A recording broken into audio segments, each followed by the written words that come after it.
There he is. There he is.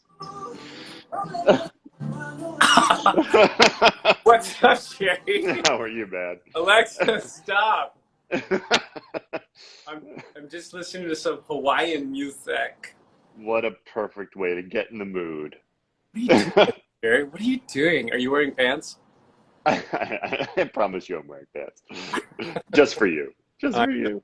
I'm not. Anyway, what's up, man? What are you doing? I don't know what you're doing. Can you turn this way? Can you do this thing? So What? I don't know. First technical difficulty. What do you mean? How do I do that? You're on your side. You're like that. Yeah, right. So am I on my side? You're this way. I'm up. I'm right, up or I'm down. Oh, hi. There you go. How am I now? we're gonna do it this way. Look at us. Okay, awesome. When two middle-aged men try and use Instagram, I love it. Right? It's perfect. How are you? Jerry dragged me into Instagram. I was not on it, and I vowed never to be on it. And then he said, "You need to be on it, or you'll never be on my web series again." I said, "It's harsh, Jerry." And he said, "Well, fuck you, man. Do it, or else you're out." Can I swear on this? Is that okay? Yeah, it's fine. Yeah, no, all that's completely false. Just yeah. But I did drag you on Instagram. That is absolutely true, and I'm so glad that I did, that you agreed to it. I feel kind of guilty because I have utmost respect for people who shun social media in any form. And look at me. I was part of the problem. I was part of this monster of social media that reached out with its tentacles through me, wrapped itself around you, and pulled you into this beast that is social media. Wow, that was very passionate speech. Thank you. So I'm sorry for that. That was beautiful. It's a monologue I've been working on. It's something I've been a little playing around with. It's awesome.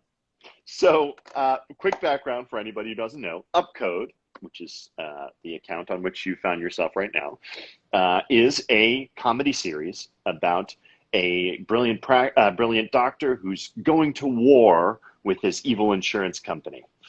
And he has to decide whether he's going to commit medical fraud in order to save his practice from this evil entity, which is Amalgamated Health. And one of the ways that Dr. Fritz, played by me, is trying to figure out how to save his practice is by getting more patients. And that's where my friend Chris Daftsios comes in, and his character, Mr. Andrews, finds himself walking into his practice. Do you want to talk a little bit about your character and who Mr. Andrews is? Nah, okay. You go ahead. Well, first of all, I want to say I saw the series. I hadn't watched it. I don't know how you feel about watching yourself. I want to peel my face off when I see myself on camera. That's correct. But I watched them all last night, and it's good. I'm not like, I can't believe it's Don't good. sound too surprised, Chris. I'm just saying I didn't know how good the series was. And apparently you've won some awards, yeah? Okay. Just listeners, I'm so sorry. All right. This is what not being on social media does to you. Yeah, we've been accepted in 10 festivals, 5 awards. You have been crushing it. You have had no idea. I didn't have any idea. You've won 5 awards? That's amazing, man. We, not me. We are our series. Yes. That's great. Does your mom know about this? What's so funny, because I just saw that my mom just joined this live. So it's so funny you said that. Just as you were saying, does your mom know? I saw Pat Topitzer join. So yes, she knows. The whole reason I did this series was to get more attention from my mother, Chris. So that's just so you know. It's working. Yeah, that's wonderful. By the way, it's still not working. But you can deal with that in therapy. But when you told your parents, because you didn't study acting, did you? Okay, Yes, I did. I mean, God you did damn it. study, but you're All these things. Wasn't it obvious? No. No, I was gonna say, you're a You really started this live off by saying, it's actually good. And you didn't study acting, did you? I'm like, no. My point is because I vaguely remember profoundly insulted, like because 2 minutes into this thing. I have Alzheimer's, so I forget everything.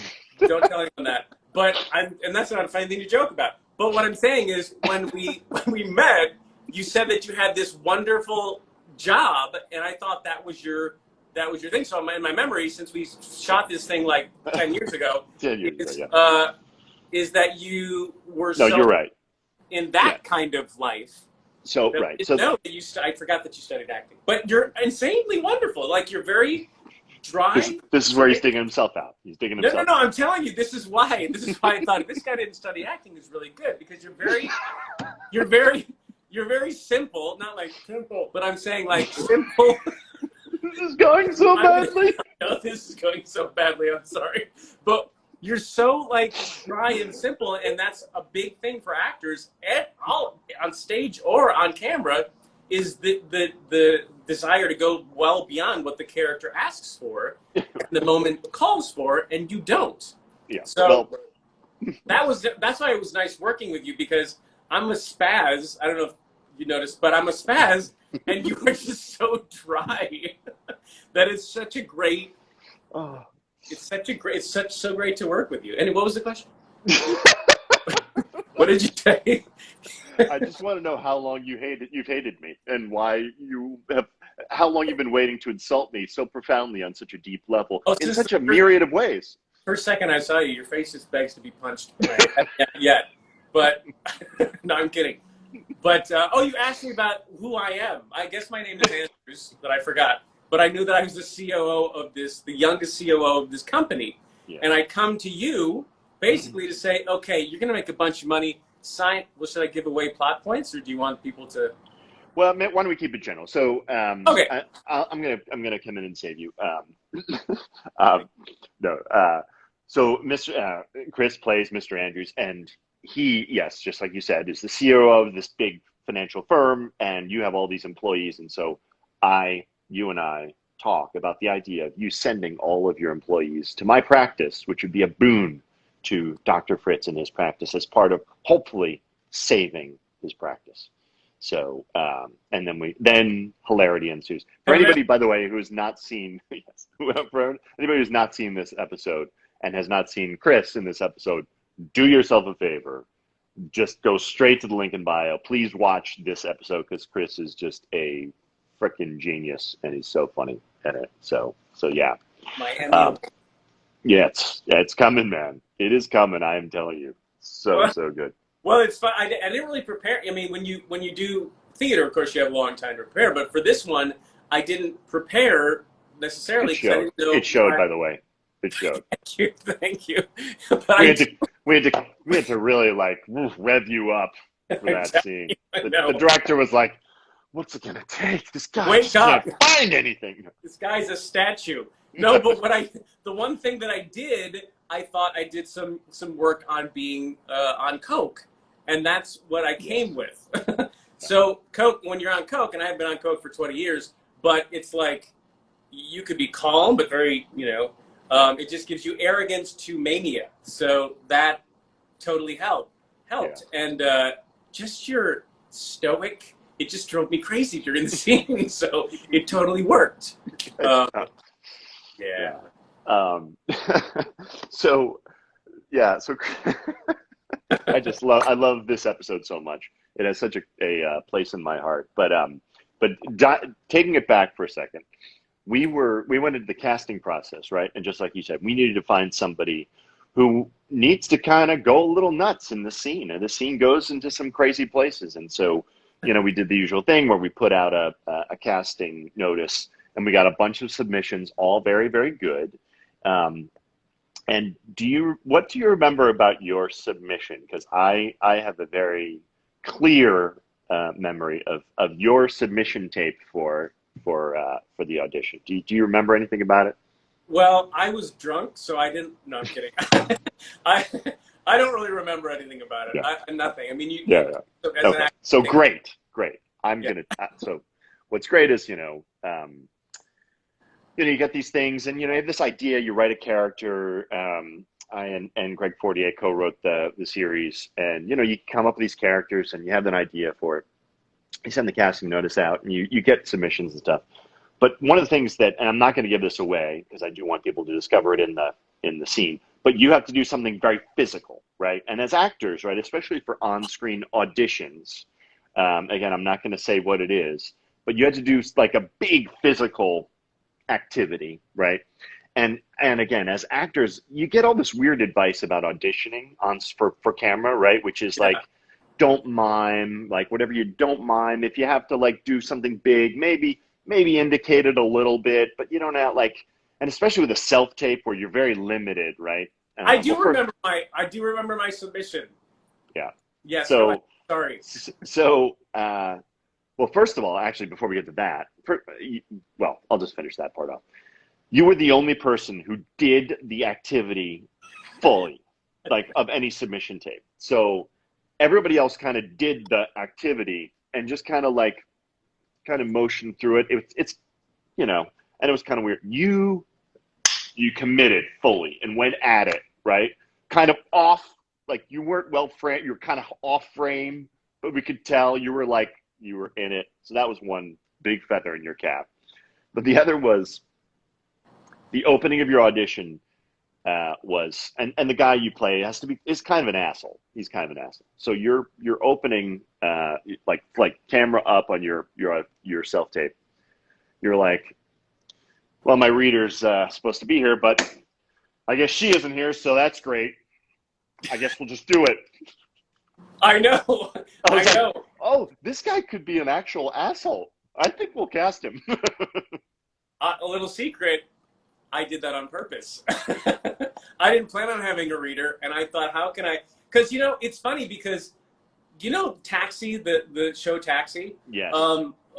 Danny DeVito, when he auditioned for that, did you hear the story? I know this is a great story. Tell it. Go ahead. There's a table full of people, and I forget what exactly he said. Oh, I know what he said. Yes. He went. Okay, I'll give you the cue when you say it. All right. He walked up to them before his audition, got up to the table, and said, "Who wrote this shit?" And slammed the sides down on the table. This is of all the director, the creators of the show, right? They're casting this show. It's going to be a big series, right? For one of the big networks. He walks in all like 5'0" of him, right? Takes the script in his hand. He's like, "Who wrote this shit?" Cast them right away. Perfect. So every time I audition, and people tell me this all the time, you shouldn't do your slate as the character. I'm like, fuck that, man. I'm going to try to get this part. I need them to know I am this person. Good for you, man. And people, I don't think casting directors have much of an imagination sometimes. So you have to walk in for me, you have to walk in as the character. I love it. Yeah. And that's the thing. It's like there are all these rules, right? Rules for auditioning, but it's like you show up with the guy or the gal or the person, right? Yeah. And you got them in you. It's like, just go, right? Go for it, right? I mean, do something different. Make a big choice. Take a big swing. That's what we're here for, right? Yeah. And I do remember the physicality of that scene. What I do remember is shooting it. And the heart attack, because I would be doing that, whatever that activity was. It's very hard. And then I'd hear, cut, the sound wasn't, cut, like, I don't know how many times we did it. It seemed like we were doing it on set. No, when we actually did it on the day, right, when we shot it, that's a whole nother story. Oh, my God. Okay, and there was laughing going on, which is fine in the theater sense. But then when you have to cut because there's laughing, I wanted to whoa, I oughta. But no. So first of all, a lot of the laughing was coming from me because I could not keep it together. Here I am, I'm an actor playing this role with you in the scene, but I'm also the producer for this thing. So I'm the one who's supposed to keep us on task, and you're killing me. You are absolutely destroying me. And I could not keep, it was late in the day. It was like the last thing we shot on the day. So it was late in the day. And we were trying to make the day and finish up. And everybody's tired. Everybody's exhausted. Everybody wants to get out of there. you are doing your thing right in my face, and I am losing my mind. I could not keep it together, and everybody's like, you remember so Brian, who plays Cal, Nurse Cal. Oh God, he's so great. He's so attractive. He turned me gay in a second. I'm telling you. 100%. He's so dreamy. He's He's like, Jerry, get it together. Like, he's scolding me, right? Being like, dude. But it's fun because that stuff comes because you were so stoic, like a statue. So it's just like it drove me just to do things in your face. Like, I don't know if that. I mean, I come from a movement background. I did dance for 14 years, so it's like I'm very much movement oriented, and you gave me nothing. So I'm just like coming at you with that, and it was so appropriate. But a lot of the stuff so came out of. I mean, even like the Eldritch knot. It's like that moment where I shouldn't say, but I was so frustrated, right? Because I'd never dealt with an Eldritch knot before, and I just start getting angry, and then you move accordingly. So it's really the script and the people that you're working with it's that energy that happens that makes you do certain things. But yeah, I appreciated the laughter. I will say that keeps you going, when you don't have an audience doing, on camera. But man, I got real exhausted. So the other backstory I have to tell about that, I don't know if you remember this, but on the day, that night, we're shooting the scene. Chris is making me laugh. He's doing his thing. And one of the background actors, who we won't name, was also laughing, right? So fine, I can't say anything. I was laughing harder than anybody. Male but or also male. So so this person was actually with his phone while you were doing your thing. He was filming you, like, while we're shooting, right? And then while we were doing the next take, he was playing back what you were doing and laughing at what he filmed. So it was this weird thing. And then our sound guy, Richard, who's awesome, it's like all he could hear is this, like, he's hearing your movements, but not from you because you're right there. He can hear it from the guy's phone who was playing it on his phone. He can hear your voice on his phone because we're sitting there in the background during the take. And the sound guy loses his mind. He's like, what is that? What is going on? And then we turned around, we realized, we were like, dude, can you maybe not play that during a take? That's so stupid. Do we have that footage? Did you get it? We have the outtakes, which we're going to share around.